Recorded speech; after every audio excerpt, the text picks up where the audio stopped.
哎，你们怎么来了？东家要参加比试，我们怎么可能不到场？怎么没看见东家呀？小表妹有事来不了了，比试由我在场即可。一个小小的南域威，不需要他出手。你们先落座，我去看看后台他们准备的怎么样了。之前已经排演过好几次都没有问题，就是不知道碰见这么大的场面，他们会不会怯场。我跟着东家学了不少上妆的能耐，你若是觉得我行，可以让我跟着去看看。有梅姨的帮助，必然是事半功倍的，您就随我进去瞧瞧吧。赵叔，和我说说怎么和小表妹认识的呗？她手里头到底有多少银子啊？一出手就是3000两，买个没人要的钻石也要好几千两。我怎么记得姑姑留下来的嫁妆也没那么多啊？就算当年姑姑留下了不少银两，可被赵氏夺走了那么久，能剩下来的必然是寥寥无几啊。我并不是非要这些银子，可玉王妃的性子，我若是不收，她倒是生起气来。她又是我的东家，她的话我不能不听啊。嗨，小表妹将银子给你，自然是有她的道理，而且也不是平白无故的给你，而是与你交换。幽檀鲜花我倒是听说过，是个能治百病的灵药，已经有上百年没有见过它的踪迹了，还以为再也没有机会见到，没想到你家竟然有这玩意儿，卖几千两也是应该的。不过那钻石原石我有些理解不了，如今大家要的不都是金银玉石，那钻石不就是个透明的珠子，有什么了不得的？还不如一颗南海珍珠呢。当真是令人惊艳，就算是在烟花之地，我也从未见过如此绝美的妆容，个个都和仙子似的。梅姨的夸赞完全是发自肺腑的，一想到她铺子里就有卖这些巧夺天工的妆粉，她整个人都显得激动起来。压轴的还没有上场，等到比试过半，我才会亲自给朵儿上妆，免得太早将饰品和妆容拿出来，出了什么变故。顾姑娘考虑的周全，理应如此。南玉薇心思狠辣，为了赢更是无所不用其极。像她这样的人，若是提前知晓我们的压轴是什么，必然会出手捣乱。我们还是谨慎些好。唉，我的手还是比不上梅姨您的巧，我还是跟着小表妹学过不短的时间呢，却还是经常弄混这些妆粉的作用。多用用自然就会了。上半辈子我就天天的与这些妆粉胭脂打交道，接触的久了，自然就知晓其作用。而顾姑娘天生丽质，就算是不施粉黛，也美得清新脱俗，自然不必了解这么多改善妆容的物件。我手上这个就是东家所说的散粉，用来定妆，不论是出油出汗，都能够让妆面服服帖帖的。那另外一盒呢？这一盒呀，叫做高光。东家说了，用了高光可以突出妆容上的重点，能让平平无奇的妆面在烛火或者是阳光的照射下闪闪发光，美不胜收。我懂了，就是容光焕发对吧？远远看着就觉得整个人的精气神特别好，但若是要具体问哪儿好，那还是一时之间说不出来呢。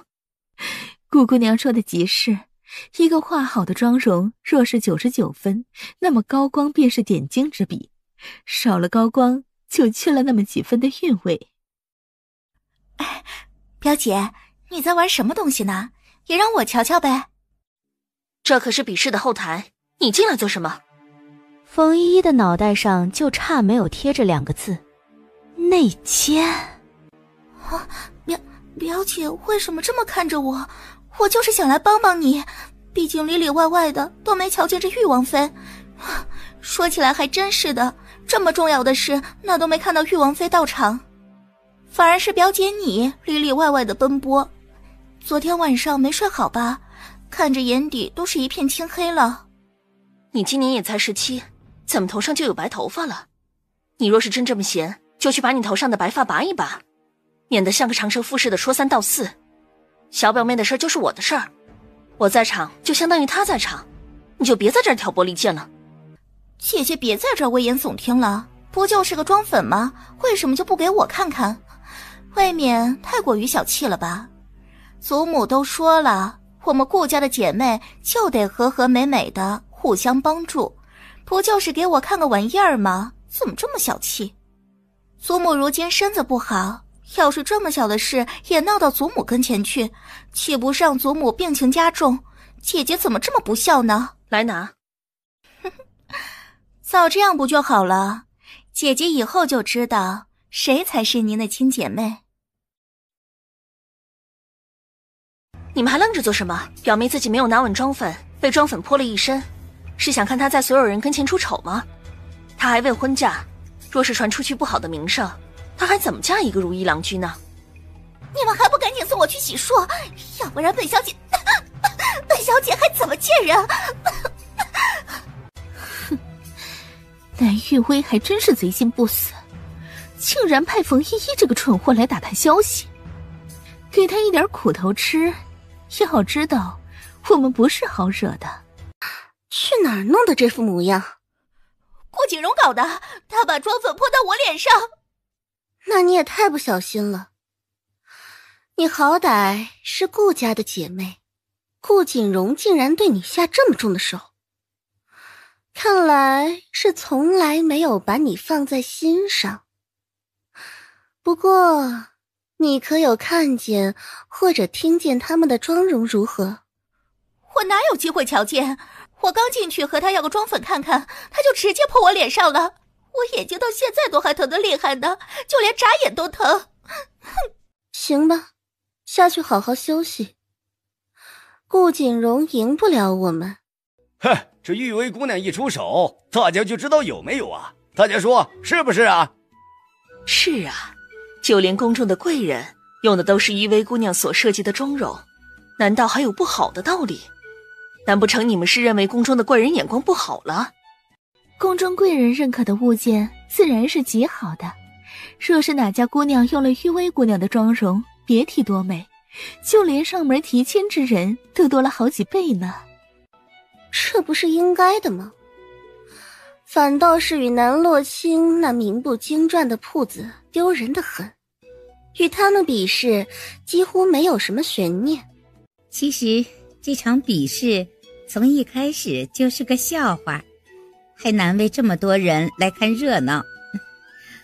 本来定下来比试的时间大概是2个时辰，我连手帕交的打叶子牌的邀约都给拒了，就为了来给玉薇你捧场。不过瞧着应该不需要那么多时间，半个时辰就能结束比试，我还能去打2把。杨夫人，你能来是玉薇的荣幸。我那儿有一副金镶玉的叶子牌，你若是不嫌弃的话，明日就让丫鬟送到你的府上。杨夫人是户部尚书的夫人，也是此次专门邀请来给妆容评分投票之人。玉薇姑娘还是如此客气，那是你珍藏的叶子牌，怎么能送给我？我无功不受禄。杨夫人是赵氏的常客，能如此经常地光顾我们的生意，我对你感激不尽。当初瞧见叶子牌的时候，我就觉得呀，你应该会喜欢，就一直给你留着，等着有机会送给你。不过是个小礼物，杨夫人不必记挂在心上。你都这么说了，我等下不给你家铺子投票，都有些说不过去了。夫人凭心而动即可，觉得哪家好就投哪家。我那金镶玉的叶子牌也不是为了让杨夫人投票我才送的，我就是想和杨夫人交个朋友。玉薇姑娘如此善解人意，你这个朋友啊，我是交定了。玉薇姑娘年纪轻轻就有如此心胸，还真是难得，你们赵氏不赚钱都难。话说回来，与南洛清比有什么难的？反倒是玉薇太过于紧张，弄得声势浩大的，这不就是请人来看玉王妃的笑话吗？嘘，小点声，可别被玉王殿下的人给听见了，那可是不得了的大事呢。这姑娘瞧着还真是喜庆，一瞧就好生养。我儿媳有体弱之症，每次见人脸色难看的发青，若是涂脂抹粉，那么脸色更是白惨惨的吓人。晚上的时候啊，可千万不能碰见她，要不然三魂七魄都能吓没。可若是能用上正兴堂的这桃花妆的妆粉，不就解决了这个问题？哼，这种雕棉就是眼拙，就连谁好谁坏都看不出来。那桃花妆哪有那么好啊？哪有我们赵氏的妆容矜持？小姐放心好了，请来的33个裁判肯定是能发现赵氏的妆容好，他们的眼光比这些雕棉不知道好上多少呢。哼，南洛清还真是有点手段，这种妆容都能想得出来，亏我小看他了。小姐放心好了，这桃花妆肯定是正兴堂唯一能够拿得出手的妆容，才放在第一个的，后面的肯定是没眼看。再看看吧，不急。若是南洛清当真有点手段，那就只能用杀手锏了。奴婢明白。若是比试过半，正兴堂的妆容越来越好，你就动手，万万不能手软。你这辈子没见过女人吗？像是个没吃饱的恶犬。不枉费你伺候本姑娘一场，本姑娘也不能让你吃亏，不是？官人呐，昨夜玲珑伺候的您可还舒服？您看，这都已经日上三竿了，是不是该兑现昨日的承诺了？玉王殿下也是你能催的，赶紧滚！玉王殿下教训的是，奴婢就在外头候着您。哎呀，玲珑啊，你不在王爷的房间里待着，在这儿做什么？妈妈，我昨日碰见一个姑娘，她打了我一拳，我就失去意识了，现在才醒呢。昨晚是我登台的时间，没出什么乱子吧？我也不想的呀，实在是那个女人太过可恶了。听说昨晚来了几个贵人，贵人在什么地方？今晚我再跳一场掌中舞，你看还有机会吗？你说昨晚伺候贵人的不是你，那是谁？妈妈，你往日最疼我的，具体是个什么样的情况，你与我直接说，别这么不说话干瞪眼的吓唬我。昨夜你被人敲晕了，并没有在舞台上表演飞天舞。什么飞天舞啊？我会什么舞？妈妈你不是最为了解吗？我跳得最好的是掌上舞啊。你这死丫头，昨晚去什么地方了？那么多贵人等着你的舞，你竟然还能随便找个地方就睡，还睡得天昏地暗的，你是不是找死啊你啊？妈妈掐我做什么？我又做错了什么？错的难道不是昨天打我的那个女子吗？她好像是受了伤，在躲别人的追杀，赶紧在万花楼里里外外找一圈，一定要找到她，我要刮花她的脸。你要刮花谁的脸？大皇子恕罪，老奴在教训这丫头呢，这丫头什么都不懂，就在这儿胡言乱语。你们自己做的事与本皇子何干？秦泰然抱袖而立，阴郁的心情直接写在脸上。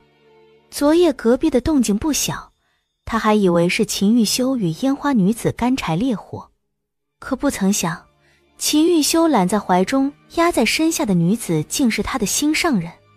秦玉修肯定是早就知晓了南洛清的身份，故意在他面前演戏。他感觉自己再次被秦玉修所羞辱。这时安风推门而出，跟在他身后的是一身肃杀的秦玉修。也不知是不是昨晚睡得好的缘故，他的眉眼都舒展开一些，瞧着愈发俊朗。玲珑盯着秦玉修，露出痴迷的笑来。玲珑啊，还不赶紧收拾收拾，跟着誉王回府去。啊，妈妈放心好了，玲珑一定会将誉王伺候的妥当。玲珑，你们万花楼竟然随便弄了个女的来糊弄殿下，是觉得殿下眼睛瞎了不成？昨夜伺候王爷的根本就不是玲珑，你还妄想将玲珑送到誉王府去？谁给你的胆子糊弄王爷？活得不耐烦了。老奴错了，昨晚不是玲珑伺候的王爷，具体是哪个姑娘，老奴也没查出来，还请王爷饶了老奴一命。老奴不是想骗王爷，实在是玲珑这姑娘啊，着实不错，老奴就想着让玲珑去伺候王爷，这也是老奴的一片真心。秦玉修扫了安风一眼，王爷大发慈悲，留你们2个小命，不过这万花楼以后也别想开了。王爷，这是不让老奴活呀，这可是老奴一辈子的心血，怎么能说关门就关门呢？还请王爷高抬贵手，放过老奴。王爷，您就高抬贵手，放了奴婢们吧，奴婢们不过是想混一口饭吃。哼，近几年来大气灾害频发，国库紧张，而你们这销金窟日日一掷千金，穿最好的绫罗绸缎和最好的玉叶琼浆，你们配吗？皇兄这么说可就有些不厚道了。昨日刚在这舒服完，转头又将万花楼给卸了，过河拆桥的没你快啊！昨夜与皇兄一夜春宵之人，本皇子倒觉得有几分眼熟，好似是誉王妃娘娘。话说回来，誉王妃娘娘又怎么会在青楼？本王说的不是誉王妃，你们谁敢说是？秦泰然尴尬地扯了扯嘴角，气得挥袖离开。誉王妃金尊玉贵的人，怎么可能会出现在万花楼？那女子肯定不是誉王妃。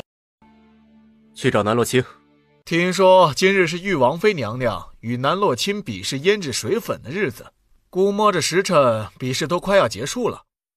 你怎么对南洛清的事如此了解？属下不是刻意要关注誉王妃的消息，属下这么做就是为了王爷记着，这样王爷想要找王妃娘娘的时候，属下能立刻答上来。谁说本王会在乎她在什么地方？她就应该自己滚。王爷还真是口是心非，明明对王妃无比的在意，面上又一副对谁都看不上的样子。若不是在意王妃的话，昨夜又何必用一整座山庄和1000两黄金来换娘娘一夜？那么王爷的意思是打道回府，不去找王妃娘娘了？听不懂本王的吩咐，找南洛清。可王爷不是说要娘娘自己滚回来吗？既然让娘娘自己回来，王爷还费那份心做什么？这不是降低了您的身价？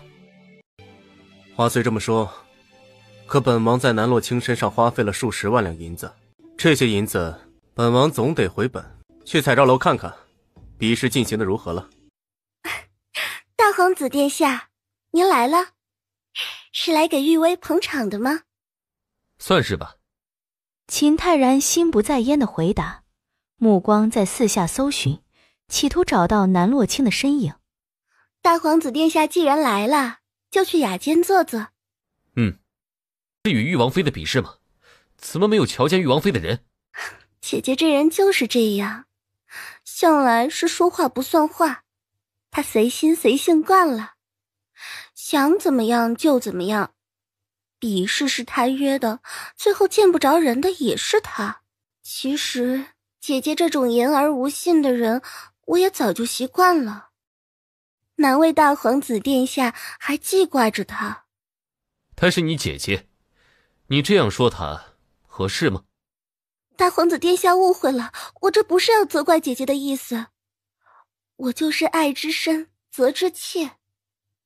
姐姐作为玉王妃，怎么着也应该长大了些，不应该率性妄为。本皇子倒觉得他这样的性子不错，性子有趣，也不沉闷。殿下可能是对姐姐有什么误会，姐姐以前并不是这样的性子，也不知道怎么了就变了。要不是她还是顶着一张姐姐的脸，奴家都怀疑不是同一个人。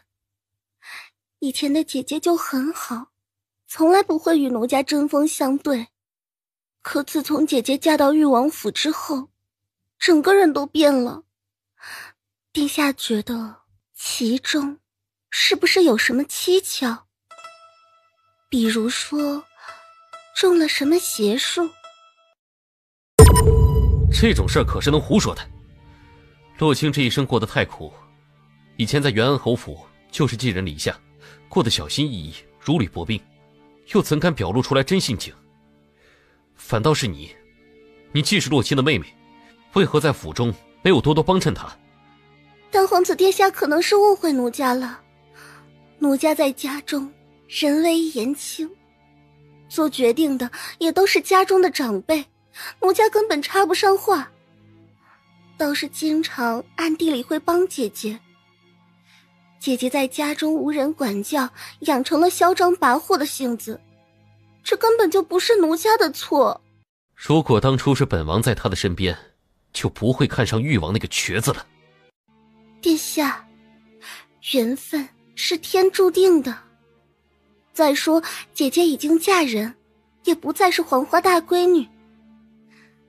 殿下可以看看眼前人，奴家与南洛清是姐妹，自然是有几分相似的。秦泰然果真扭头盯着南玉薇看了半晌，这张脸的确是有3分像，只可惜气质差的是不止1星半点。小姐，这可如何是好啊？正兴堂的妆容竟然一场比一场美，百姓们对正兴堂的口碑也转变了许多。再这么下去，肯定是必输无疑的。慌什么？比试还没有结束，谁又会知道最后会是什么样的结果？让你准备的东西都准备好了没有？都按照小姐的吩咐准备好了。那还等什么？赶紧去办！难道你要让本小姐成为上京的笑话？奴婢不敢，奴婢这就去办。刚才那微醺妆，你们瞧见了没有？怎的那般好看，倒是把女子衬得娇艳欲滴。不知道上了我的脸，效果会不会这么好？哎呀，你人比花娇，用什么都好看。别说那什么桃花妆、微醺妆了，就是不施粉黛也美得很啊。就是没想到正兴堂的妆容如此特别，每一个都深得我心，还真是挑不出一个不好的。可不是嘛，我就是想用完那珍珠妆，再用那飞燕妆，可以时日换不同的妆容。说的也是，一直用一种妆容总归会沉闷的，若是日日能换，那就是日日新了。话说回来，夫人们也不差那点银子，到时候若是喜欢啊，就去正兴堂买好了。你们还不知道吧？台上展示的这些妆容不卖的。不卖？他们正兴堂有钱不赚，是个傻的。费这么多功夫做出来这么些东西，最后不卖，这不是闹吗？这可是千真万确的，你若是不信呐，我这就将人喊过来问问，你不就知道了。几位夫人可是有什么不了解的，需要我给几位夫人解释一下？今日展示的胭脂水粉与妆容都还不错，等比试结束以后，记得卖我们几盒，我们试试看。卖自然是会卖的，只不过东家吩咐台上展示的几款妆容带的胭脂水粉都是限定款。限定款是什么意思？你们正兴堂就是喜欢搞这些花样。王夫人若是不嫌弃的话，就听我说一说。限定款的意思就是数量有限，不可能卖得全上京都是，因为物以稀为贵，这样也是对购买的顾客负责。这么说也是有几分道理的。明日就能送来吗？银子你不必担心，我们几位根本就不缺那东西，只要送来的装粉不要滥竽充数即可。上京的胭脂水粉，哪一个不是我们几个先用的？我们愿意用你们名不经传的装粉，就是给你们面子。可能是我没有说清楚，让几位夫人误会了。限定款是卖给我们正兴堂的会员的。这会员又是什么东西呀？买你们正兴堂的东西，那就是给你们脸面，你们还限制这儿限制那儿的，这是故意刁难客人吧？夫人误会了，会员可不是用银子就能买的。不过想成为我们正兴堂的会员极其简单，特别是像夫人这样的就是更简单了，就是在今日的比试上给我们正兴堂宝贵的一票，免费成为正兴堂的会员，今日展览的所有胭脂水粉免费送一套。梅姨不忘拉票，虽说早就知晓南玉薇早已与这几位夫人说好，但从他手中将人抢走的感觉会更爽。哼，感情是想拿那些胭脂水粉收买我们。我们是玉薇姑娘请来的，与你家的玉王妃可没什么交情。投票的事儿，你还是别做梦了。夫人们可别把话说得那么决绝。再说了，难道那些胭脂水粉夫人们不喜欢吗？若是不成为会员，是没有办法买到的，只能眼巴巴地看着。听说几位夫人都是上京响当当的人物呢。女人嘛，自然是喜欢什么就一定要弄到手。那么夫人们见过如此惊艳的胭脂水粉后，还能够用得下去那些粗制滥造的货吗？我都替夫人们心疼，这么好的一张脸，可不能因为劣质胭脂水粉而毁了。罢了，既然你们正兴堂没有任何的诚意，我也不奉陪，你回吧。梅姨挑眉一笑，倒对他的反应不惊讶，而是拿出一块帕子来，沾了点瓷瓶中的水就擦拭着脸。你这是做什么？要在我们面前发疯？梅姨将手拿开，露出脸上狰狞的伤疤。夫人们可瞧见我脸上这道疤？这道疤就连最好的大夫都没有办法去除，我也因此差点轻生。可正兴堂的胭脂水粉给了我新的希望，那些妆粉可以完美地遮住我脸上的伤。就在刚才，夫人们能够看得出来我脸上的伤吗？应该是看不出来的。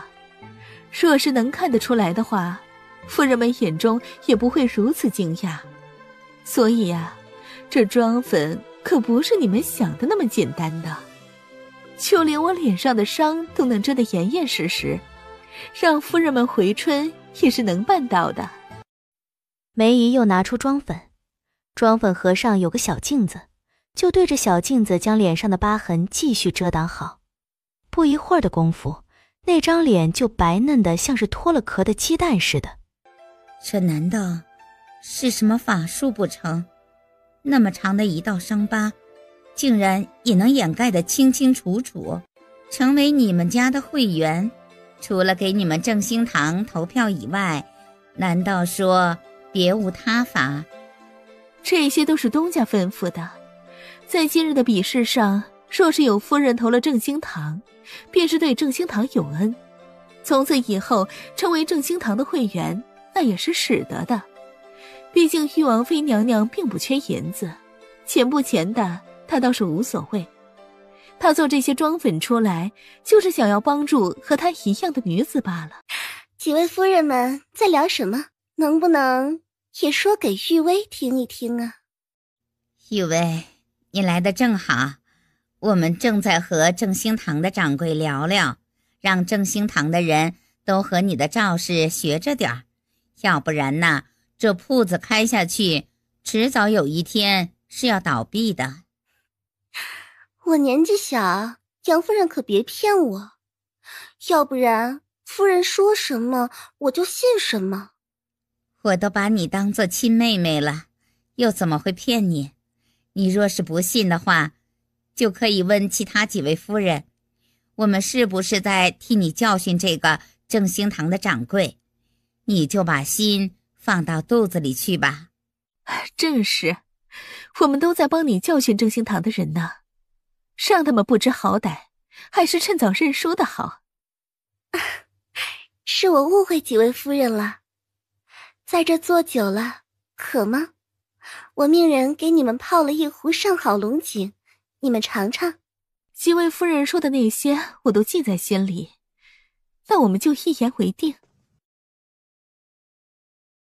什么一言为定啊？正兴堂的掌柜说话怎么和达雅弥似的？这我就不懂了。梅姨的事迹你也是听说过的，他这人呢，就是如此奇怪，喜欢说一些大家都听不太懂的话。你这茶水倒是不错，在这儿待久了，倒有些闷得慌。比试即将结束，不知几位夫人觉得谁能赢呢？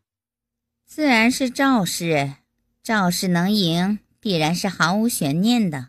是啊，刚才大皇子殿下也在我那儿坐了一会儿，他也觉得我们赵氏能赢，所以那梅姨不论是耍什么样的花样，都比不上我们赵氏。大皇子殿下的眼光毋庸置疑，既然大皇子殿下都觉得好，那自然是极好的。我们的看法与大皇子殿下一致。夫人们能这么想就好了，要不然梅姨耍点什么小手段，我心里真的没底。话说回来，玉薇呀，你与大皇子殿下已经走到哪一步了？我们都已经这么熟了，你不会连我们都要瞒着吧？南玉薇神情缓和，娇羞地低头一笑，此时一言不发，反倒是胜过千言万语。听说最近皇后娘娘要设立百花宴，目的就是为了给大皇子找个合适的正妃。玉薇，你不仅模样好，家世好，还得了大皇子殿下的青睐，以后有了好归宿，可别忘了我们几个。哎呀，还没有到那一步呢。夫人们这么说，我可就羞得慌。哎呀，还是不要说了，要不然我要不好意思了。这有什么的，反正你是女人，总有那一天，早一步晚一步又有什么分别呢？不得不说，大皇子的眼光是真的好，一眼就相中了你。你如此优秀，是个男人见了你呀，都会被你迷得神魂颠倒。大事不好了！哎，三哥，出什么事儿了？朵儿不知道被谁推了一下，跌在石坑里了，脸都刮花了。别说是上台走秀了，就连能不能醒过来都难说。小姐，如果将朵儿送走，谁来走最后一场呢？我们这些人里，只有朵儿最适合最后一场的妆容和风格。若是换成旁人，不仅时间不够了，效果也会大打折扣的。人命关天，先送她去治伤吧。她这副样子，我也不放心让她上台呀。当时有谁在场？有谁瞧见是谁将朵儿推下去的？当时我去拿首饰，回来的时候就看见朵儿倒在地上，还有个女人正打算离开。奴婢不知那人是不是害得朵儿跌下台之人。可有看清她的脸长什么样子？奴婢不敢乱说，但瞧衣裳有点像南玉为姑娘身边的侍女彩云，不过没有瞧见她的脸，奴婢一时之间也没有办法确定她到底是谁。南玉薇，哼，竟然使用如此下作下三滥的手段，眼看着比试就要输，就弄伤我们的人，他还能再贱一点吗？锦柔，素来是你办法多，快想想办法，把这最后一个空缺的人补上啊！如果你们都不行的话，我也愿意牺牲一下，毕竟他们都觉得我人比花娇。然后你再看我这高大的身材，必然是穿什么都好看。哎，赶紧的，不要让人看笑话了。三哥，你别说笑了，都已经到了这个时候了，我们定然输了。顾家姐姐是碰到了什么麻烦事儿吗？妹妹，我倒是想帮你个忙，就是不知道姐姐给不给这个机会呢？哼，你还有脸来？姐姐这话我就听不明白了。你的人受伤与我这个外人有何干系？还是说姐姐明知道自己要输了，心里气不过，就在言语上对我不客气？可我又何其无辜呢？收起你那副假惺惺的嘴脸，别人不知道你是什么货色，我可是清楚得很。不是你在背后用这种肮脏的手段，还能是谁？姐姐这么说可就伤妹妹的心了。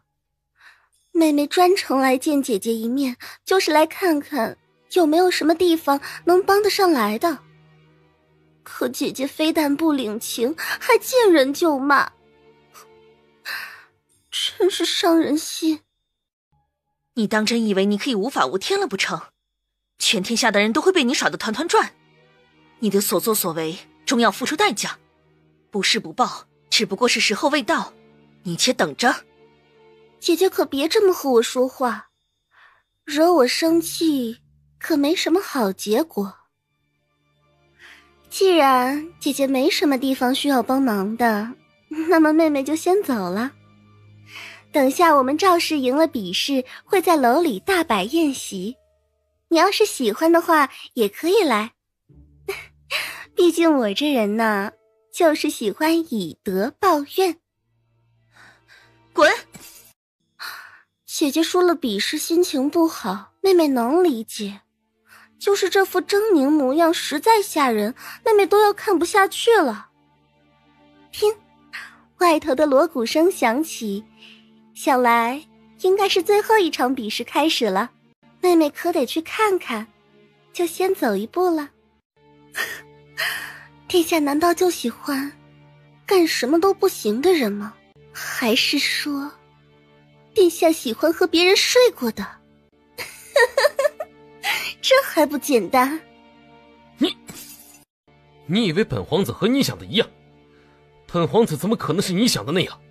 你别把你自己的肮脏思想附加在本皇子的身上。大皇子殿下没有必要恼羞成怒，奴家说的也是实话。大皇子殿下觉得奴家说话不好听是吗？可殿下若是与南罗卿勾搭在一起，旁人说的只会更难听。就说殿下喜欢自己的皇嫂，用尽手段才和她暗通款曲，殿下以后的日日夜夜都得因为这件事而被人戳脊梁骨。难道殿下是不想要登上大统吗？说够了没有？活得不耐烦了。我还是喜欢殿下这副模样，愿意碰我，也愿意多看我两眼。我最没办法接受的就是你眼里没有我，只是把我当做一团空气。疯子！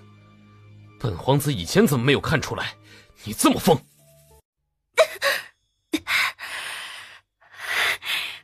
我之所以变成这副模样，殿下心里难道没有数吗？我如今这样，就是拜殿下所赐。我要是疯了，也是被殿下给逼疯的，也难逃其咎。南玉薇对秦泰然的心意，秦泰然又怎么会不清楚？可放着她这么好的姑娘在这儿，秦泰然不仅连正眼都没有看一眼，还不可救药地喜欢上南洛卿那个贱人。他哪儿比南洛卿那个贱人差？你与本皇子说这些，就是为了给自己找点痛快。可本王告诉你，本王如今喜欢的人只有洛卿，你还是趁早死了这条心吧。那殿下可曾想过，与南洛卿勾勾搭搭，你最想要的皇位，可能就此失之交臂吗？皇位？那位置除了本王，还会有什么人能够坐得稳呢？皇位和女人，本皇子全都要。恐怕没机会了，因为南洛卿他已经……最后2个字还没有落地，惊变也在这个时间发生。站台上突然响起乐声，有一抹倩影从高处飘落。他手上拿着一柄流光溢彩的折纸伞，出场的方式宛若9天玄女，众人不由得看呆了。彩照楼的掌柜站出来，就要将突然出现的女子驱赶出去。她不是闲杂人等，而是我们正心堂压轴出场的人。她怎么还活着？哇，这人不会是9天玄女吧？而且从天而降的模样，未免也太好看了。她身上穿的可是霓裳羽衣吗？如果不是的话，又怎么会闪着熠熠的光辉？还有你们别争了，肯定是仙女，这一点毋庸置疑。哪有普通人能长得和她一样美了？你们可别和我抢，这一套装扮我要了，无论是首饰、耳饰，还有手镯，还有那套衣裳，我全都要。银子的话不必担心，我夫君有的是钱。可那衣裳你可穿不下，与你的身材不符，还是我合适。这一套啊，不论多少银子，我都要拿下。整场看下来，也就这件衣裳，本夫人挺满意的。你们若是喜欢，大可喜欢其他的几套，为什么还和本夫人抢？我们怎么会有与夫人抢的意思呢？不过是看见喜欢的东西就不愿意错过，到时候怎么卖还没个定数呢。杨夫人你先别急，先看看结束以后怎么说吧。那我丑话先说在前头，我们好歹是姐妹一场，就别闹得太难看，到时候不管是谁买到，大家还是好姐妹。那是自然。青儿果然从没有令本皇子失望过，每次出现都能惊艳本皇子许久。此言一出，站在他身边的南玉薇仿成了一个巨大笑话。他费尽心思的讨好不如南洛卿的一面，只要南洛卿一出现，他就会马上沦为陪衬。周遭不堪的讨论也纷纷钻进他的耳朵。如此看来，还是正兴堂厉害些，这一套亚洲极好，恐怕是这辈子都不会忘记。与这一套霓裳羽衣相比，赵氏的蝴蝶装就显得索然无味。这么一对比下来，赵氏输给正兴堂不止一点半点呢。你其实想说的是，南逸薇根本就不是南洛卿的对手吧？唉，没想到名震上京的玉薇姑娘如此的不堪一击，就连那玉王妃那种草包都能轻松赢她，看来传言还是不可信的。都说袁安侯是个宠妾灭妻的主，又能教出来什么厉害的人来？以后南玉薇的名声恐怕会一落千丈，看来上京第一美人、第一才女的名声也该让主了。第一美人，明显台上的玉王妃强的不是一星半点儿，怎么之前从未听说过呀？有如此美人还藏着掖着，那可是真不厚道。还不赶紧把这些刁民赶出去，别在这污本小姐的耳。奴婢这就去办。慢着，把刚才那几个嚼舌根的人都毒哑了，让他们这辈子都说不出话来。王爷，这些卷轴如何用？是要上交给大理寺吗？不得不说，自从王爷与博弈公子取经之后，整个人仿佛是开窍了，竟然懂得曲线救国，明白短时间之内哄不好娘娘，那就先哄好小舅子。等下哪个不长眼的敢投赵氏上，就把这些给大理寺，让他们牢饭吃个够。王爷为了娘娘当真是煞费苦心，娘娘若是知晓王爷为她所付出的一切，定然不会再误会王爷，想必今日就会开心的回王府。谁说本王是为了他？本王不过是不愿意看见有人骑在誉王府的头上罢了。王爷的意思属下都懂，属下更不会去娘娘面前乱说。难道你也想和安宇一样被打一顿才舒服？接下来就请赵氏的东家南玉薇姑娘，还有正兴堂的东家玉王妃娘娘一同站在台前，来为自己所设计的妆容与首饰简单的解释一下。如此一来，众人才能更好地投出心目中最心仪的饰品。赵氏相信大家都耳熟能详，赵氏为了做出让大家都喜欢的妆容，费了许多心思，每一年都在改良，相信诚心你们也都看得见。其中我最想感谢的还是大皇子殿下，在许多次我想要放弃的时候，都是大皇子殿下在我身边帮助我，给我支持。所以今天的荣耀不仅仅是我一个人的，不单单是赵氏的，还是属于大皇子殿下的。不好意思，这些事情大皇子不想让我说出来，你们就当没有听见吧。接下来就由姐姐说吧。我没什么好说的，大家可千万不要说姐姐的坏话，我听见可是会很不高兴的。毕竟姐姐若是不愿认我这个妹妹，我倒是很愿意认姐姐当亲人的。若是你们说姐姐不好的话，那些话就像是针一样扎在我的心上。南洛清冷笑一声，上前2步，直接无视了彩照楼的掌柜，抬手就在南玉薇的脸上甩了一巴掌。南洛，姐姐为何打我？就因为我抢了你的心上人吗？你看上的东西你就自己藏着玩吧，你这从小到大眼睛就不好，能瞧上什么好东西？你以为本姑娘看得上？哼，也就你自己藏着当个宝儿。姐姐为何打我？妹妹又做错了什么？你以前经常打我也就算了，怎么这么多人你还动手呢？打的就是你，见一次打一次。不论你有多少招数，尽管使出来，来碰一碰试试。哼，你真是粗鄙不堪，丢尽了我们元安侯府的脸面。还是继续投票吧，还有这么多人等着呢，一直让他们等，未免有些不太好。两位姑奶奶说是不是啊？掌柜说的是，不能因为我的事儿耽误了比试。姐姐就是这么个脾气，你们别怪她。这事的确怪不到本王妃的头上，谁让你欠打呢？要到洛清姑娘为正兴堂说几句，姑娘请说。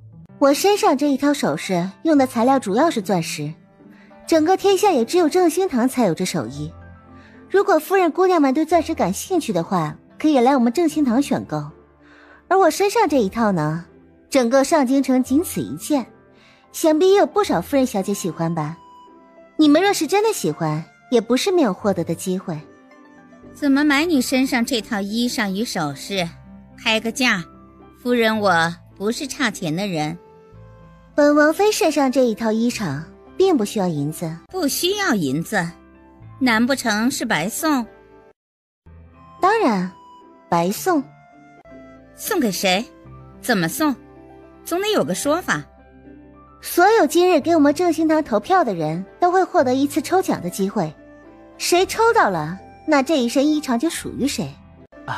既然两家铺子该介绍的内容都介绍完了，可以开始了。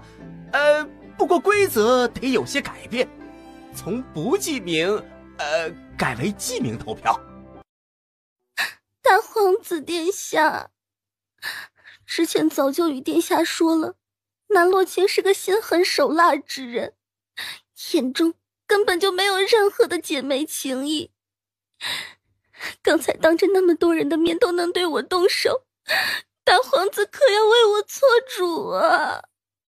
你都多大年纪了，还是个在外面被人打了只懂得回家告状的小孩吗？你为什么被人打？难道心里一点数都没有吗？大皇子殿下，你怎么能这么说我？我才是那个受害者。我不过是关心一下姐姐，姐姐不仅不感激我，还对我大打出手。你既然被打，只能够说明你活该。大皇子殿下，你怎么……够了，本皇子有事找洛清，你退下吧。哼，眼泪一点用都没有。你说，既然眼泪没有用，那什么东西有用呢？不如就让他们决裂。你觉得如何？小姐，你现在的状态不太好，我带你去看大夫。我很好，我的状态好得很，我从来没有像现在这一般清醒。得不到秦泰然的心又如何？我想要的从始至终不过是皇后的位置罢了。等我以后生了龙子，我的孩子就是皇上，那么我就是垂帘听政的太后。你说他们能奈我何呀？到那个时候，全天下不都得听我的？黑幕！你们彩照楼绝对有黑幕，赵氏怎么可能会输？你们肯定在背后搞小动作了，还不赶紧把赵氏的票数还回来？怎么可能没有一个投赵氏的？赵氏可是我们大齐上京最好的胭脂水粉铺子，如果赵氏拿不了第一，还有谁配当第一？你们倒是说说看。既然提出要比试，那就公平和坦荡，怎么还搞背后这一套，恶墨些？我是礼部侍郎家的王夫人，我想要玉王妃身上穿的那件霓裳雨衣，规则早就说好了，给玉王妃娘娘投票才有机会得到这件衣裳，那我还有什么好考虑的？女人嘛，没有不喜欢漂亮衣裳的，看见了就喜欢，喜欢就要拿下。既然机会都是公平的，那我自然是也想试试自己的运气好不好。我倒是对振兴堂的会员制度感兴趣，听说呀，给振兴堂投票就能成为会员，我是迫不及待的想要买那些五花八门的装粉。南玉薇的面色苍白，就连眼中也没了光彩。作为天之娇女的南玉薇不仅输了，还输得格外的难看，仿佛一夜之间，她之前还引以为傲的一切都消失殆尽。百姓们的情绪也在结果出来之时崩溃，他们把所有的家当都压在南玉薇的头上，如今告诉他们南玉薇惨败，就连翻盘的机会都没有，他们如何能接受？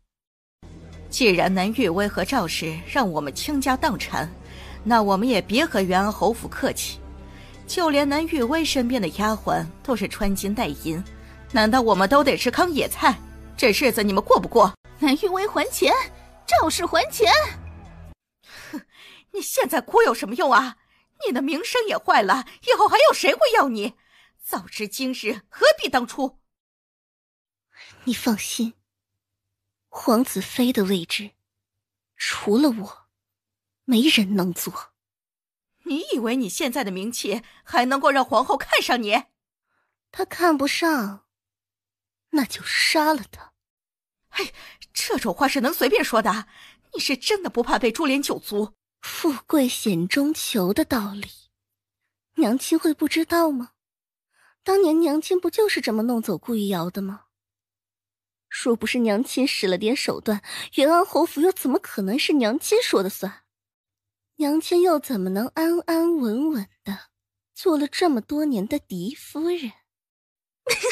娘娘，那南玉薇还真是惨，竟然被暴民给扒了衣裳。以前南玉薇还号称是高岭之花，谁都瞧不上，如今她只能被暴民给染指。她呀，算是罪有应得，想来近一段时间能安分一些。昨夜娘娘是与王爷在一块儿的，王爷怎么还不让娘娘好好休息？仔细看看，眼下都熬出黑眼圈了，王爷不心疼，奴婢还心疼呢。静儿，你真让我好找。大皇子有何事？听说你昨夜碰到了刺杀，可有受伤？大皇子倒是关心我的事儿，不过我被人追杀的事情知晓的人很少，大皇子又是从何得知的？若是关注你的话，这么点小事不可能会不知道。我担心的只有你的安全，以后就跟在我的身边，我保你安稳。大皇子不要说笑了，若是跟在大皇子的身边，那我要用什么身份才合适呢？大皇子难不成要跟着进来看我更衣吗？没有的事，你慢慢更衣，我在外头等你。好巧啊，王爷也在呢。正巧我要回顾府，王爷送我一程吧。还回顾府？这么快就忘了自己的身份？王爷，难道是想妾身了？难道王爷从未哄过人吗？难道不知道想让我回府，先得好好的哄一哄才行？想你？你自己做了什么事情？你自己忘了？王爷是想问银子的事儿？其实王爷的能力也就值那么多银子，若是想要高价的话，那恐怕不行的。挑衅秦玉修的后果只有一个，那就是被秦玉修办得服服帖帖的。南洛清好不容易穿好的衣裳又被扯得稀碎。更可气的是，秦玉修昨晚精力好，今日的精力更好，直接被折腾得死去活来的。直到最后，他累得一根手指头都抬不起来。到底行不行？我真的不行了。那33个人都拖到正心堂，可是王爷的手臂。本王不过是觉得你输了会丢誉王府的脸面。不是吧？王爷可不见得是一个会在乎名声之人。您这么做，难道不是为了妾身？又行了？问您话呢，王爷别岔开话题。想要让那么多人都心甘情愿听你的，王爷一定是费了不少的心思吧？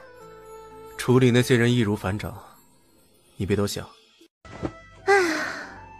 那既然不是为了妾身，妾身也就不再自作多情回誉王府了。反正誉王府也没有妾身的位置，我回去还做什么？别闹，在外面还没玩够。外面自然好玩，回来誉王府能有什么好玩的？本王还不够你玩的？那就要看看王爷想要怎么玩了。那试试看。王爷就不能回屋里去吗？王妃不喜欢这样。大皇子殿下，娘娘正在更衣，殿下就这么进去，与理不合。可已经进去这么久了，一点动静都没有听到，你不觉得古怪吗？万一碰见什么危险，本皇子也好救他一命。这里里里外外好几层的护卫，娘娘安全得很，大皇子殿下不必挂怀。可青儿为何进去这么久，还一点动静都没有？若是青儿真有什么三长两短，你担待得起吗？青儿，哎呀，娘娘去什么地方了？哎呦，可能突然有事先离开了。哎呀，娘娘离开就离开，怎么不带走奴婢呢？大皇子殿下若是没有什么事儿，奴婢就先走了，奴婢还得赶着去找娘娘，去伺候娘娘呢。慢着，你是不是与青儿一同戏耍本皇子？大皇子殿下误会了，殿下若是这样想奴婢，那是奴婢的错，可娘娘一点错都没有，殿下怎么能这样想娘娘呢？那你说，青儿去见谁了？奴婢又怎么会有资格去猜娘娘去了什么地方了？可能娘娘有事儿得先走，也不一定，绝对不是不想见大皇子殿下。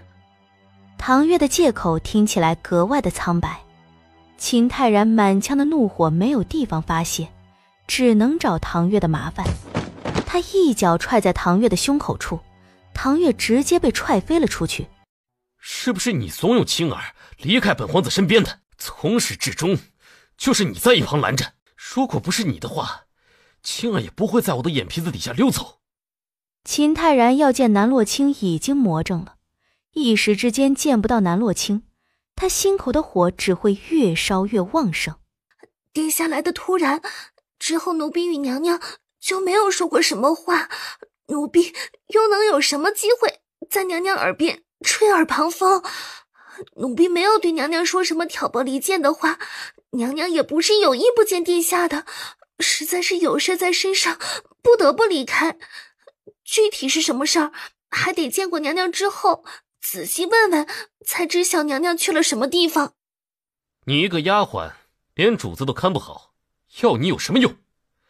本皇子今日就帮青儿好好的教训你。青儿在什么地方？本皇子要见她。就说她的侍女在我的手上，她若是不来见我，这侍女的命她也别想要了。顾小姐，你不要管奴婢，千万不要让娘娘来跳这个火坑。到底是怎么回事？好端端的怎么就惹上大皇子了？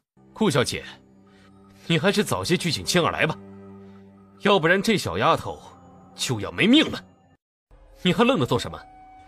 我给你3个时辰的时间，1个时辰人没来就砍他1双手，2个时辰没来就砍他1双脚，3个时辰没来就要他的命。大皇子殿下，这小丫头到底做了什么不对的地方，惹殿下生气？臣女来赔罪如何？只求殿下能高抬贵手。他欺骗本皇子，其罪当诛，你又如何能帮他求情呢？本皇子只会看在青儿的面子上，愿意高抬贵手。如果不是青儿来，那谁来说都没用。希望大皇子能等上一等，臣女这就去请玉王妃娘娘来，还请在玉王妃娘娘来之前，大皇子殿下能不要动手。本皇子会不会动手，主要是看顾姑娘你的诚意。如果你能够尽快打动青儿来，那么唐月这丫头就一点问题都没有。如果你没有办法打动青儿来，那么唐月这小丫头就一命呜呼。若是想让你活命，就只能去找小表妹了。如果不是小表妹的话，那么没有人能救你了。不要去找娘娘，奴婢不过是一条贱命，不要让娘娘来被大皇子胁迫。大皇子不像众人所瞧见的那样，他比我们想象之中的更加癫狂。你好好的在这儿，我去找小表妹，一定会在1个时辰之内回来救你的。不要让娘娘来。你知不知道刚才发生了什么？那个南玉薇就是罪有应得，他刚才被暴民给玷污了。虽然没有发生什么实质性的事情，但是那么多人看着，他以后再上京可是要清白不保了。有没有看到小表妹在什么地方？我有事找她，人命关天的大事。什么人命关天的大事儿？这件事不是已经告一段落了吗？南玉薇已经被赵氏带回家去了，还能有什么事儿？是大皇子，我也不知道小表妹是因为什么事儿惹了大皇子。如今大皇子扣押了唐月来和我要人，说无论如何都得让小表妹去一趟，若是不去的话，唐月就会没命的。你也知道，唐月对于小表妹来说不是一个丫鬟，而是一个姐妹。这种情况虽说对小表妹是十分危险的，但我也得去找小表妹与她说一声。三哥，你有看见他人吗？你是说大皇子殿下来找小表妹的麻烦？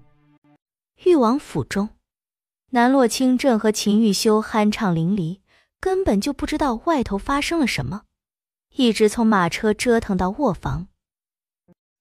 南洛清已经被他折腾得没力气骂他，秦玉修倒是越来越有兴致，根本就不知疲倦。他开始后悔不该把秦玉修的腿治得办好，要不然他也不会这么折腾。王爷，什么事？娘娘，顾家来人了，说是有要紧事见你，还说要尽快，吃了不妥。知道了，马上来。小表妹，我有事要与你说。什么事？表姐慢慢说。唐月被大皇子殿下抓了，说是得你亲自去才行，还说如果1个时辰内没来，那就砍掉他的手脚；如果2个时辰内没来，那就砍了他的双腿；如果3个时辰没来，那就要了唐月的命。你与大皇子殿下之间到底有什么渊源呢？为何大皇子非要这般胁迫你？什么？这个疯子！不过就是得不到就毁掉的疯批罢了，我去会一会他。啊，不会有什么危险吧？需不需要祖母出面？不用了，祖母年事已高，这么小的事不用叨扰他。那么这件事是不是要和誉王说一下？与他没什么好说的，这是我自己的事。娘娘，你怎么来了？奴婢是不想让你来的。南洛清用匕首划破他手腕上的绳索，将他救了下来。没事了，没事了啊！大皇子这是做什么？没做什么，不过是想要见你一面而已。只不过本皇子没想到见你一面竟然如此的困难，好在你还是心软的来了。怎么样才肯放我们走？南洛轻护着唐月，打算为他抵挡所有的危险。当时从彩照楼逃跑的时候，他就打算带上唐月，只是唐月主动提议留下来牵绊住大皇子。若是连他也跟着跑了，大皇子很快又追来。当时南洛清还没发现秦泰然是个彻头彻尾的病娇，也就放心的离开。如今意识到秦泰然表面上温文尔雅，其实背地里偏执的可怕。他想要做成的事情若是没有达成，那么他将会不择手段的来完成他的目的。绑架且威胁唐月就是他使的手段之一。很简单，陪我吃顿饭就好了。你都不知道本皇子等你吃这一顿饭等了多久。本皇子不过想帮你做个庆功宴罢了，为何你总是想躲呢？大皇子殿下想要一人一起吃饭，那是如何简单之事？为什么非要我才行？可我只想要你。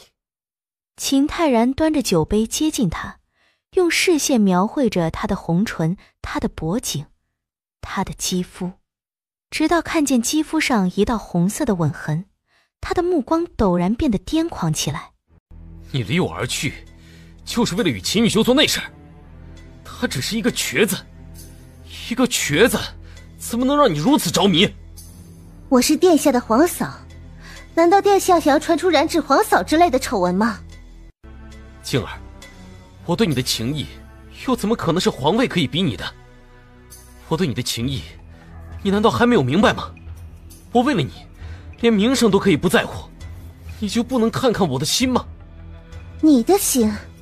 你的心殿下难道不知道吗？得不到的东西想方设法得到，就算是用尽手段也不足惜。大皇子殿下，这样的心本王妃不敢看。难道秦玉修的心就干净吗？他的手下死了多少无辜的人，你竟然要和他这样的人混在一起？昨日在万花楼的是你吧？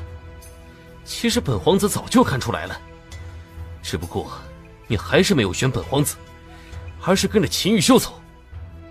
为何你不愿意给本皇子一个好好与你相处的机会？大皇子殿下，我已经嫁作人妇了，还请你不要再纠缠。可本皇子除了你谁都不喜欢。怎么会呢？大皇子殿下除了我以外，东宫不是还有许多的姬妾吗？姬妾？那些都是母后给本皇子找的，并不是本皇子想要他们。而且他们瞧着可怜的紧，除了留在东宫以外就没有什么好去处了。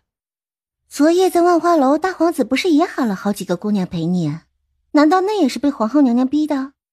静儿，你不要再掩饰你的内心了。你看，你往常还是很关心本皇子的，不是吗？就连本皇子东宫的侍妾，万花楼的青楼女，你都记得一清二楚。你绝对是喜欢本皇子的，是不是？大皇子想多了。本王妃想说的是，你口中的深情简直一文不值，本王妃也看不上。那你就看得上秦玉修的深情吗？他之前还独爱宋玉犬一人，你难道觉得短短一段时间之内，他就会改变心意，爱上你吗？难道从始至终不是你一个人的自以为是吗？从始至终都是你一个人自以为是罢了。我和王爷好得很，不需要你来管。娘娘，你到底想要做什么？大皇子为了将我留在此地，还真是煞费苦心啊。不过是本皇子在乎你罢了。本皇子知晓你的武功素来不错，普通的护卫没有办法留下你，本皇子就请来了大内侍卫。有了他们，没有本皇子的允许，你绝对没有办法安稳地从这个地方离开。本皇子知晓你很宝贝你的侍女，毕竟这是多年来跟在你身边唯一一个忠心耿耿的。本皇子也知晓你是个重情重义之人，不像其他人那样视人命为草芥。本皇子就是欣赏你这副模样。可见本皇子还是十分的关心你，而不是什么都看不见。你说秦玉修能看得出来你这些优点吗？他什么都看不出来，他的心里装的都是宋玉泉。他之所以接近你，不过是想要你痛苦，如此一来也算是为宋玉泉报仇了。他这样的人，你还跟在他的身边做什么？为什么不投入本皇子的怀抱呢？你从秦玉修那得到的一切，都能够从本皇子这儿得到。秦玉修不能给你的快乐，本皇子都能给你。秦泰然喝了点酒，行事作风越来越嚣张。他搂住南洛清的脖颈，一个吻就要落下去。南洛清忍无可忍，抬手就给了他一个响亮的巴掌。哎，这边也打一巴掌，本皇子喜欢。南洛清也不客气，直接在他脸上甩了一个巴掌。现在大皇子满意了？本皇子很久没有见青儿这副发怒的神色，让本皇子多看一会儿。那大皇子要不要玩一点其他的花样？花样？只要是青儿喜欢的，我不会拒绝。没用的，你别费那个心思了。他们只会以为你是在玩一些更加变态的情趣罢了。你现在不过是搬起石头砸自己的脚。你瞪着我也没用啊，还会因此惹怒了本王妃。这到时候保不齐勒的是你其他的什么地方。大皇子不是喜欢绑人吗？如今被人绑了，是什么滋味？你瞪着我也没用。此事闹大，最丢脸的人是你自己。大皇子还会因此丢了储君之位。这一切本就是你自作自受。南洛清丝毫不客气地在他身上挥了好几下鞭子，打得舒服了就直接将他敲晕。大皇子命你放了唐月，等半个时辰再进屋。回禀王爷，属下已经查清楚事情的来龙去脉。说，娘娘跟着顾家人离开之后，娘娘就进了一个酒肆，只不过那酒肆已经被人提前清场过了，只剩下大皇子在里面，而娘娘又与顾家人告别，只身一人进了酒肆。后来就是继续说。当时娘娘与大皇子两人一起喝酒，动作暧昧，然后大皇子又与娘娘说了一些暧昧的话，娘娘就跟着他进屋子里去了，然后屋里就传出了不堪入目的声音，足足折腾了半个时辰，娘娘才离开了酒肆。一直到娘娘离开酒肆，大皇子都没有从酒肆里出来，后来娘娘就回府来了。把他关起来。属下遵命。这地方给本王妃住？娘娘，这是王爷的命令，老奴也不知道具体发生了什么。你若是疑惑的话，就去问问王爷，那么一切都会迎刃而解。问他做什么？王爷下令，娘娘从今以后都不得离开北院半步，要不然杀无赦。你把秦玉修叫过来，本王妃有话要问他。一开始不是他说的我可以随便出入裕王府吗？如今又禁足是什么意思？出尔反尔吗？娘娘自己做了什么事儿，应该自己清楚。既然已经做了那么不知廉耻的事儿，就不要再装得楚楚可怜。南洛清微微迷了眼，一脚踹在他膝盖上。安宇一时不察，直接跪了下去。就凭你也配数落本王妃？既然秦玉修管不好你的规矩，那就让我来管。南洛清的鞭子丢在酒肆，身上还有一把匕首。他拿起匕首在安宇身上捅了22刀，每一刀都不含糊。娘娘放心，这刀是奴婢捅的，若是有人怪罪下来，一切的责罚都让奴婢来认。无妨，他也不会死。哎呀，娘娘手艺真好。妖女，你有本事杀了我，王爷不会放过你。就你？你以为你用尽手段就能在王爷心中留下位置吗？做梦！王爷绝对不可能会喜欢你，毕竟在王爷心中，一直都是宋玉犬姑娘更加重要。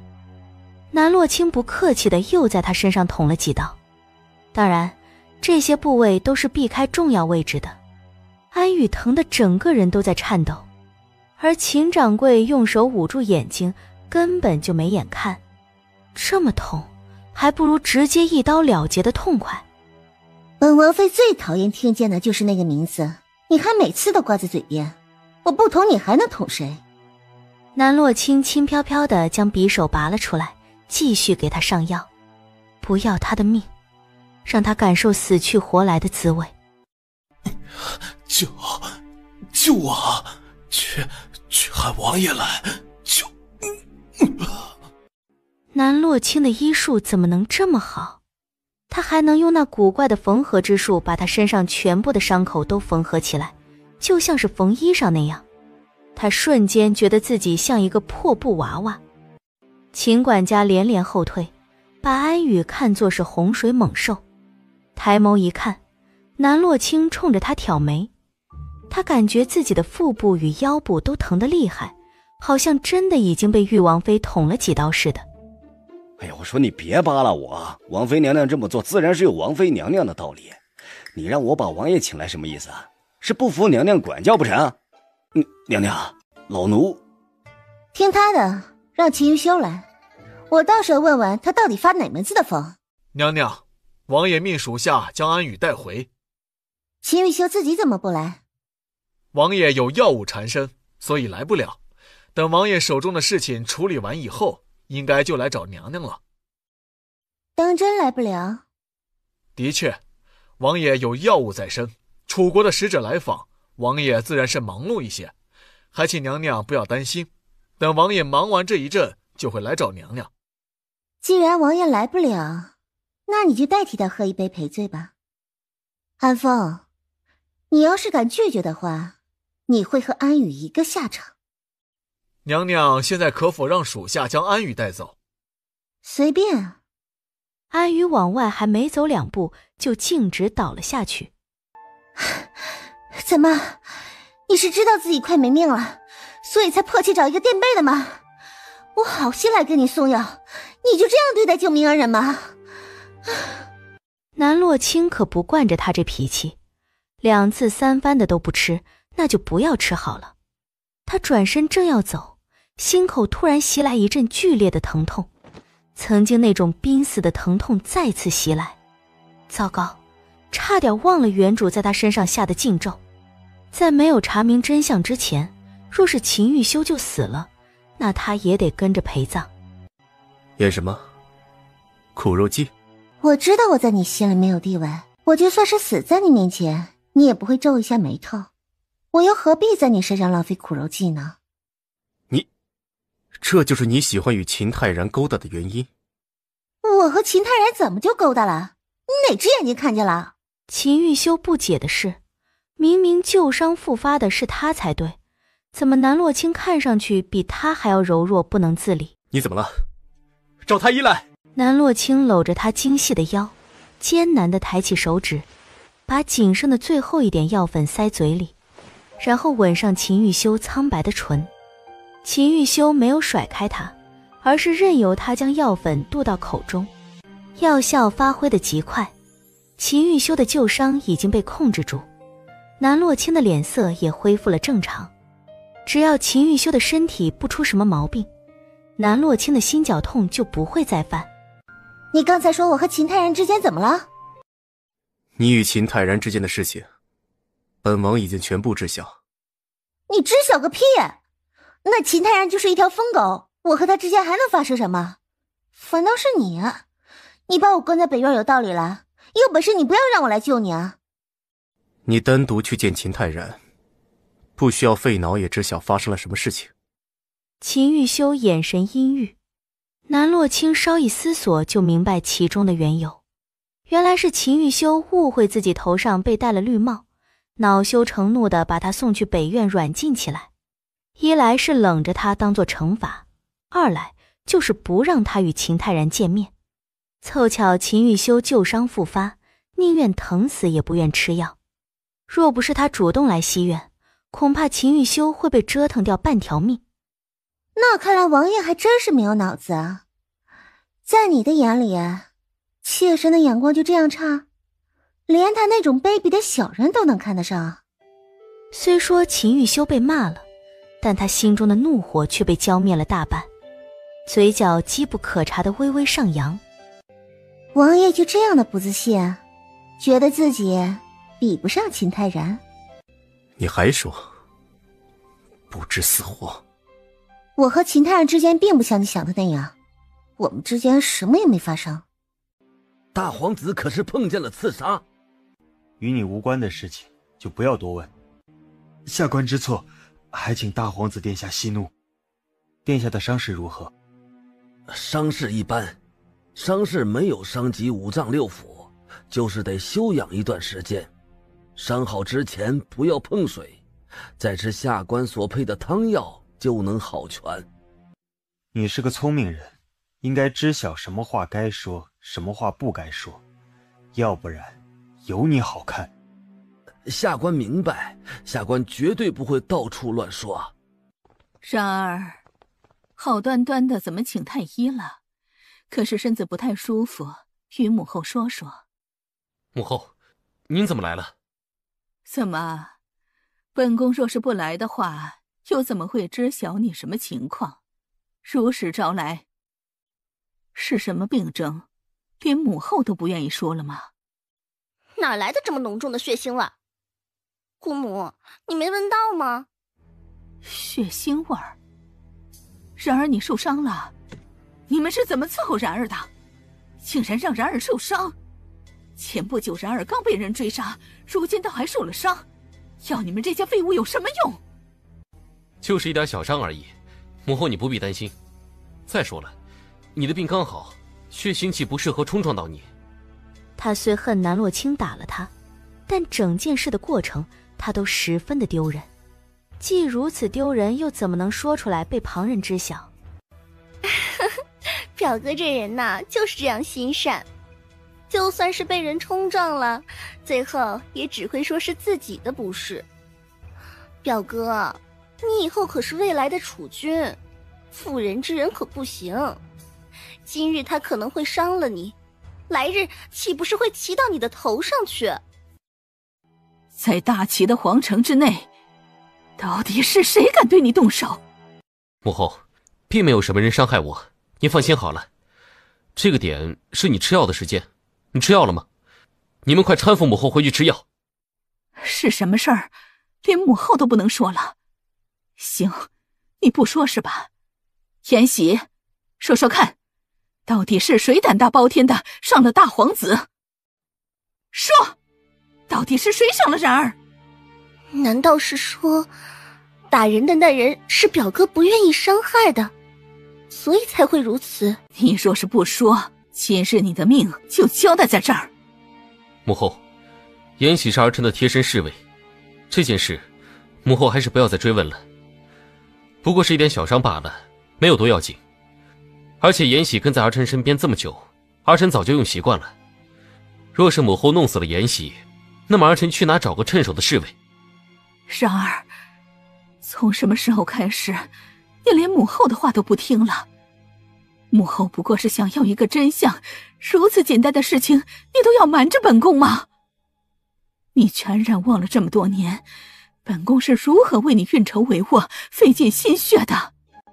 母后的付出，儿臣自然是谨记在心的。只不过这不是什么要紧事，也不需要母后多费劲儿。再加上母后的身子还没有完全好，就出手管这么多事，恐怕对你的病情没好处。儿臣就是心疼母后才会如此。况且儿臣已经成年了，很多事情可以自己做主，也可以自己做决定，不需要母后费心。延禧，你到底说不说？大皇子殿下身上的伤，其实是南洛清，也就是玉王妃所打。什么？姑母，这南洛清也是皇家之人，还是表哥的皇嫂呢，怎么能对表哥动手啊？那杀千刀的南洛清竟然敢伤你，你还百般的维护他，就为了不让本宫找他算账。你是失心疯了，还是被那个女人下了迷魂药了？被他打成这样，还为他遮遮掩掩。其实不是这样的，这件事有点复杂，母后你还是不要插手了。不要插手？你都这副样子了，还让本宫不要插手？姑母，你一定要为表哥讨回公道，千倍百倍的让南洛卿偿还。本宫何止是要让他千倍百倍的奉还，本宫还要他碎尸万段，求生不得，求死不能。母后，这件事儿臣能够处理，你就不要找洛卿的麻烦。找南洛卿的麻烦？难道不是南洛卿找皇室的麻烦吗？你身上这一条条的伤痕，不就是那狂妄不自知的南洛卿动的手？他连伤害皇子的事儿都敢做，还有什么不敢做的？大表哥，你就不要再袒护南洛卿了。南洛卿是你什么人呢？你这么袒护他，就不怕姑母伤心吗？母后，你听儿臣解释。还有什么好解释的？你身上的伤不就是最好的证据吗？来人，去把南洛卿给本宫绑来，本宫就得好好审一审他，看看他哪儿来的胆子对然儿动手。你到底是我的人，还是皇后的人？让你别说，为何还是要说？